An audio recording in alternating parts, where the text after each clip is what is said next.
ក្មេងប្រុសកំពុងហែទឹកលេងម្នាក់ឯងប៉ុន្តែភ្លាមនេះគាត់ស្រាប់តែសម្គាល់ឃើញអ្វីមួយភ្លឺចែងចាំងនៅមិនឆ្ងាយប៉ុន្មានគាត់គិតភ្លាមថាវាអាចជាកំណប់ទ្រព្យឲ្យមានតម្លៃដើម្បីផ្ទៀងផ្ទាត់ការសង្ស័យរបស់គាត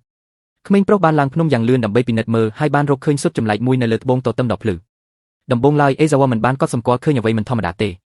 ប៉ុន្តែបន្ទាប់មកមានស្នាមប្រេះមួយបានលេចឡើងនៅក្នុងស៊ុតហើយមួយវិនាទីបន្ទាប់ក្បាលតូចមួយបានលេចចេញមកអេសាវ៉ានោះមានការភ្ញាក់ផ្អើលយ៉ាងខ្លាំងស៊ុតចម្លែកនោះការពិតគឺជាពងអណ្ដើកតូចគួរឲ្យស្រឡាញ់មួយដោយរំភើបគាត់បានជួយវាដោះសម្បកចេញយ៉ាងលឿន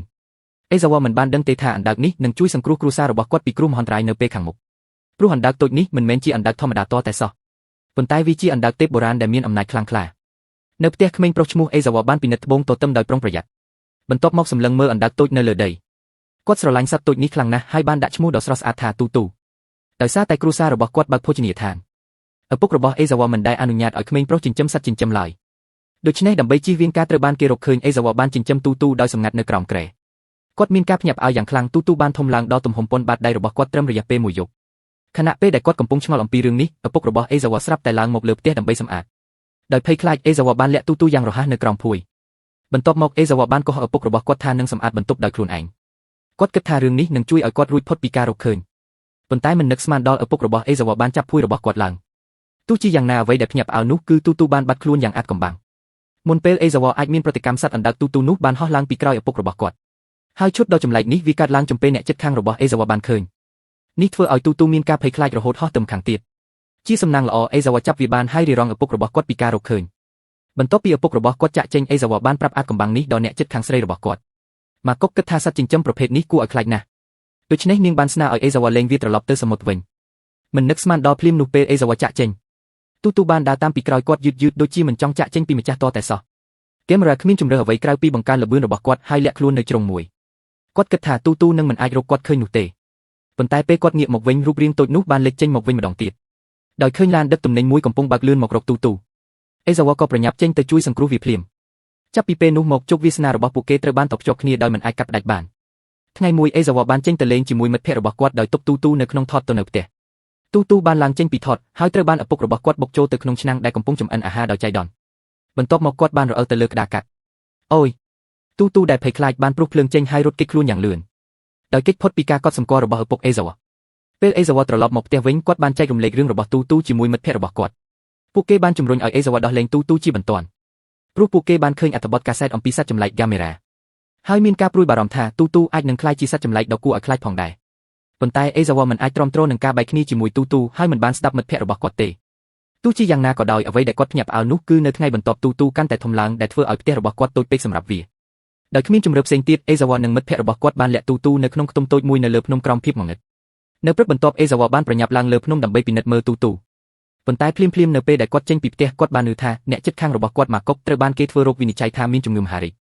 ដំណឹងនេះធ្វើឲ្យអេសាវ៉ាមានការសោកសៅភ្លាមព្រោះម្ដាយរបស់គាត់ក៏បានស្លាប់ដោយសារជំងឺមហារីកនេះដែរគាត់មិនចង់ឲ្យម៉ាកុករងទុក្ខដូចគ្នានោះទេដូច្នេះអេសាវ៉ាបានឲ្យម៉ាកុកនៅត្បូងទឹមដែលទូទូបានឲ្យគាត់ដោយសង្ឃឹមថាវានឹងអាចការពារម៉ាកុកបានជារៀងរាល់ថ្ងៃបន្ទាប់ពីនោះអេសាវ៉ានឹងមកឆ្នេរដើម្បីលេងជាមួយទូទូហើយទូទូក៏បានក្លាយជាផ្នែកមួយនៃជីវិតអេសាវ៉ាដោយមិនដឹងខ្លួនទោះជាយ៉ាងណាក៏ដោយភ្លៀងធ្លាក់ខ្លាំងបានបំផ្លាញសន្តិភាពហើយគ្រោះថ្នាក់សមុទ្រភ្លាមមួយបានកើតឡើងនៅលើឆ្នេរមនុស្សគ្រប់គ្នាជឿថាវាជាស្នាដៃរបស់សត្វចម្លែកមួយដោយមានអារម្មណ៍ថាមានអ្វីមួយខុសប្រក្រតីអេសាវ៉ាបានប្រញាប់ប្រញ័រទៅកាន់ផ្ទះឈើហើយឃើញថាទូទូបានបាត់ទៅហើយនៅថ្ងៃបន្ទាប់អេសាវ៉ាបានហៅមិត្តភក្តិរបស់គាត់ឲ្យទៅជួយស្វែងរកទូទូប៉ុន្តែមិននឹកស្មានដល់សំឡេងរត់ដ៏ខ្លាំងមួយបានបន្លឺឡើងភ្លាមវិនាទីបន្ទាប់មនុស្សគ្រប់គ្នានៅក្នុងទីក្រុងបានចាប់ផ្ដើមរត់គេចខ្លួនដើម្បីរស់ដោយដឹងថាមានអ្វីមួយខុសអេសាវ៉ាបានប្រញាប់ប្រញ័រទៅតាមទីដែលហ្វូងមនុស្សកំពុងរត់គេចខ្លួនប៉ុន្តែមួយវិនាទីបន្ទាប់ថ្មដ៏ធំមួយបានបិទផ្លូវរបស់ពួកគេហើយបន្ទាប់មកសត្វចម្លែកមួយបានលេចចេញមកមនុស្សគ្រប់គ្នាស្រាប់តែមានការភ្ញាក់ផ្អើលយ៉ាងខ្លាំងនៅពេលដឹងថាសត្វចម្លែកមួយបានវាយប្រហារទីក្រុងរឿងនេះធ្វើឲ្យអ្នកគ្រប់គ្នាភ័យខ្លាចភ្លាមហើយពួកគេបានរត់គេចខ្លួនដើម្បីជីវិតប៉ុន្តែល្បឿនរបស់ពួកគេមិនអាចប្រៀបផ្ទឹមនឹងល្បឿនរបស់សត្វចម្លែកនោះទេមិនយូរប៉ុន្មានក្មេងម្នាក់បានជាប់នៅក្នុងថ្មបាក់បែកឪពុករបស់ក្មេងនោះបានប្រញាប់ប្រញ័រទៅជួយសង្គ្រោះកូនប្រុសរបស់គាត់ហើយទីបំផុតបានទាញគាត់ចេញមកវិញទោះជាយ៉ាងណាក៏ដោយសត្វចម្លែកនោះស្រាប់តែប្រទះឃើញពួកគេនៅពេលដែលពួកគេហៀបនឹងត្រូវបានវាស៊ីជាអាហារស្រាប់តែមានរូបមួយបានបុកសត្វចម្លែកនោះធ្វើឲ្យវាហោះឡើងលើអេសាវ៉ាភ្ញាក់ផ្អើលយ៉ាងខ្លាំងរូបដែលបុកសត្វចម្លែកនោះគឺជាអណ្ដើកទេពដ៏អស្ចារ្យដោយមិនមានពេលគិតច្រើនមនុស្សគ្រប់គ្នាបានចាក់ចេញពីតំបន់គ្រោះថ្នាក់យ៉ាងលឿននៅពេលនោះអណ្ដើកដ៏ទេវភាពបានខំផ្លូវរបស់សត្វចម្លែកធ្វើឲ្យសត្វចម្លែកនោះខឹងយ៉ាងខ្លាំងហើយបានទាត់អណ្ដើកនោះធ្វើឲ្យវាហោះចូលទៅក្នុងខ្ទមតូចមួយរហូតដល់ពេលនោះទើបអេសាវ៉ាដឹងថាស្នាមរបស់អណ្ដើកនោះគឺដូចគ្នាបេះបិទទៅនឹងស្នាមរបស់អណ្ដើកតូចដែលគាត់ធ្លាប់ចិញ្ចឹមពីមុន វាប្រែថាការបាត់ខ្លួនភ្លាមៗរបស់ទូទូកាលពីប៉ុន្មានថ្ងៃមុនគឺដើម្បីត្រៀមខ្លួនប្រយុទ្ធនឹងសត្វចម្លែកមួយនេះនៅក្នុងសមុទ្រទោះជាយ៉ាងណាក៏ដោយប្រឈមមុខនឹងសត្រូវដ៏ធំសម្បើមនៅពីមុខវាទូទៅវ័យក្មេងហាក់ដូចជាតូចមិនគួរឲ្យជឿមិនយូរប៉ុន្មានទូទូត្រូវបានសត្វចម្លែកគប់ចោលរាប់រយម៉ែត្រសត្វចម្លែកនោះមានបំណងវាយប្រហារយ៉ាងសាហាវលើទូទូប៉ុន្តែភ្លាមនោះទូទូត្រូវបានបញ្ឈប់ដោយរបាំងស្ពានដោយគ្មានជំរឿផ្សេងទៀតសត្វចម្លែកនោះបានលាតអណ្ដាតរបស់វាដើម្បីវាយប្រហារទូទូហើយភ្លាមនោះក៏បានចាក់ទម្លុះករបស់ទូទូដោយឃើញថារឿងនេះមិនអាចបន្តបានទូទូបានសម្លឹងមើលអណ្ដាតរបស់សត្វចម្លែកនោះដោយឆ្លៀតឱកាសដែលសត្វចម្លែកនោះដកអណ្ដាតរបស់វាចេញទូទូក៏ចាប់វាហើយហើរឡើងទៅលើបន្ទាប់មកបានបញ្ចេញភ្លើងដ៏ខ្លាំងក្លាមួយឆាប់ឆេះតាមមាត់របស់សត្វចម្លែកទោះបីជាសត្វចម្លែកនោះត្រូវបានកម្ចាត់និងបោះចូលទៅក្នុងសមុទ្រក៏ដោយប៉ុន្តែទូទូដេកនៅលើដីសតែដង្ហើមខ្លីប៉ុណ្ណោះអេសាវ៉ាចង់ពិនិត្យមើលទូទូប៉ុន្តែគាត់ត្រូវបានយោធាបញ្ឈប់គាត់នៅនឹងកន្លែងដូច្នេះសត្វអណ្ដើកទូទូត្រូវបានចាប់ខ្លួនដោយយោធាហើយត្រៀមខ្លួនដឹកទៅកាន់មន្ទីរពិសោធន៍សម្រាប់ការស្រាវជ្រាវដោយឃើញបែបនេះអេសាវ៉ាបានដេញតាមវាភ្លាមដោយហៅឈ្មោះទូទូទាំងអស់សង្ឃឹមទូទូហាក់ដូចជាសម្លេងហៅរបស់ម្ចាស់វាហើយស្រក់ទឹកភ្នែកដោយមិនដឹងខ្លួនមិនយូរប៉ុន្មានទូទូត្រូវបានដឹកទៅកាន់មន្ទីរពិសោធន៍មួយជាកន្លែងដែលអ្នកស្រាវជ្រាវមានគម្រោងប្រើថ្នាំដើម្បីធ្វើឲ្យទូទូធំឡើងជាងនេះដើម្បីប្រយុទ្ធប្រឆាំងនឹងសត្វចម្លែកយក្សដែលលាក់ខ្លួននៅក្នុងសមុទ្រដើម្បីជួយសង្គ្រោះសត្វអណ្ដើកទូទូក្មេងប្រុសអេសាវ៉ានិងមិត្តភ័ក្តិរបស់គាត់បានចេញដំណើរក្នុងការស្វែងរកពួកគេមិនដឹងឡើយថានៅពេលនេះមានរឿងដ៏គួរឲ្យភ័យខ្លាចមួយកំពុងកើតឡើងនៅក្នុងមន្ទីរពិសោធន៍ខណៈពេលដែលអ្នកវិទ្យាសាស្ត្រចាក់ថ្នាំចូលទៅក្នុងខ្លួនរបស់ទូទូវាស្រាប់តែញកក្បាលឡើងហាក់ដូចជាមានអារម្មណ៍ដឹងថាមានគ្រោះថ្នាក់កំពុងខិតជិតមកដល់មុនពេលដែលអ្នកស្រាវជ្រាវអាចមានប្រតិកម្មកន្ទុយដ៏ធំមួយបានលេចចេញមកសត្វចម្លែកសមុទ្របានមករកការសងសឹកជាមួយទូទូដោយគ្មានជំរឿផ្សេងទៀតទូទូដែលអស់កម្លាំងបានប្រយុទ្ធជាមួយសត្វចម្លែកម្ដងទៀតខណៈពេលដែលមនុស្សនៅតាមផ្លូវបានរត់គេចខ្លួនដោយភ័យស្លន់ស្លោដើម្បីរស់ប៉ុន្តែនៅពេលនេះទូទូមិនអាចប្រៀបផ្ទឹមបាននឹងសត្វចម្លែកនោះទេវាត្រូវបានទាត់ផ្ដួលយ៉ាងងាយដោយឃើញបែបនេះអេសាវ៉ាបានដឹងថារឿងនេះមិនអាចបន្តបែបនេះបានទេដូច្នេះគាត់បានប្រញាប់ទៅមន្ទីរពេទ្យដើម្បីរកត្បូងទទឹមដែលអេសាវ៉ាបានឲ្យទៅម៉ាកុកព្រោះមានតែត្បូងទឹមទេដែលអាចបញ្ចេញថាមពលពេញលេញរបស់ទូទូទោះជាយ៉ាងណាក៏ដោយពេលអេសាវ៉ាមកដល់មន្ទីរពេទ្យគាត់បានរកឃើញថាវាស្ងាត់ជ្រងំមិនមានមនុស្សសូម្បីម្នាក់ហើយនៅម្ខាងទៀតម៉ាកុកបានឃើញទូទូត្រូវបានគេវាយដំយ៉ាងខ្លាំងដោយដឹងថាមានតែត្បូងទទឹមប៉ុណ្ណោះដែលអាចជួយវាបានម៉ាកុកបានទាញសេរ៉ូមរបស់នាងចេញភ្លាមដោយមានបំណងយកត្បូងទឹមនោះទៅឲ្យទូទូប៉ុន្តែគ្មាននរណាម្នាក់ជឿនាងតតែសោះហើយម៉ាកុកត្រូវបានក្រុមគ្រួសារអូសត្រឡប់ទៅក្រែមន្ទីរពេទ្យវិញភ្លាមពេលដែលម៉ាកុកពិបាកចិត្តមិនដឹងត្រូវធ្វើយ៉ាងណាក្មេងស្រីតូចម្នាក់បានដើរមកជិតហាក់ដូចជាយល់ពីអត្ថន័យរបស់ម៉ាកុក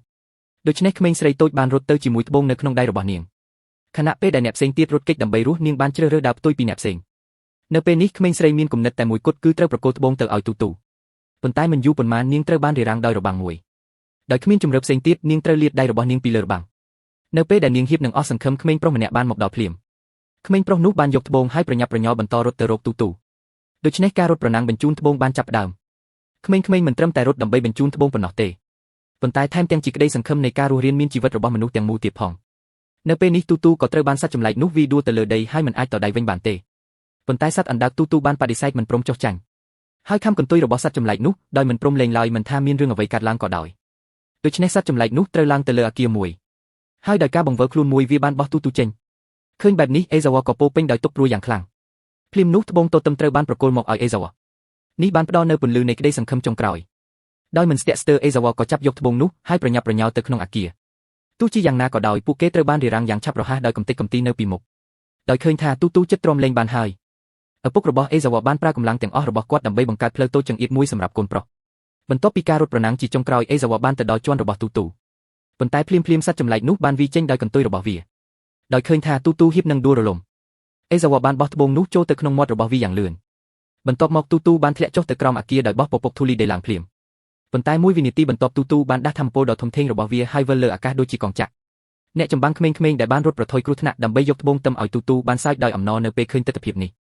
ដូច្នេះក្រោមការសម្លឹងមើលដ៏ភ័យរន្ធត់របស់មនុស្សគ្រប់គ្នាទូទូបានវិលជារង្វង់ហើយផ្ដួលសត្វចម្លែកនោះចេញពីអគារនៅពេលដែលមនុស្សគ្រប់គ្នាគិតថាសត្វចម្លែកនោះត្រូវបានចាញ់ភ្លាមនោះវាក៏លេចចេញពីដីម្ដងទៀតខំករបស់ទូទូនឹងចាក់ទម្លុះរាងកាយរបស់ទូទូដោយអណ្ដាតរបស់វានៅពេលដែលទូទូហៀបនឹងស្លាប់រស់នៅលើទ្រូងរបស់វាបានចាប់ផ្ដើមភ្លឺឡើងដោយដាស់អំណាចដើមនៅក្នុងខ្លួនវាភ្លាមវិនាទីបន្ទាប់ទូទូបានបញ្ចេញភ្លើង Cemetery ដ៏ខ្លាំងក្លាដោយបាញ់សត្វចម្លែកនោះឲ្យទៅជាធូលីដីនៅពេលដែលសត្វចម្លែកនោះត្រូវបានកម្ចាត់ចោលទាំងស្រុងទូទូបានដួលសន្លប់ដោយសារអស់កម្លាំងយោធាបានប្រញាប់ប្រញាល់ទៅជួយសត្វអណ្ដើកទូទូប៉ុន្តែក្រុមក្មេងៗមួយក្រុមបានរារាំងផ្លូវរបស់ពួកគេដោយចង់ការពារទូទូខណៈពេលដែលយោធាកំពុងស្រែកបណ្ដេញក្រុមក្មេងៗឲ្យចេញទូទូទីបំផុតបានបើកភ្នែករបស់វាឡើងបន្ទាប់មកក្រោមការសម្លឹងមើលដោយភ័យរន្ធត់របស់មនុស្សគ្រប់គ្នាសត្វអណ្ដើកដ៏ទេវភាព Gamera បានបង្វិលខ្លួនដូចជាកងចក្រហើយហោះទៅលើមេឃបន្តការពារទីក្រុងដោយស្ងៀមស្ងាត់នេះជាចុងបញ្ចប់នៃវីដេអូ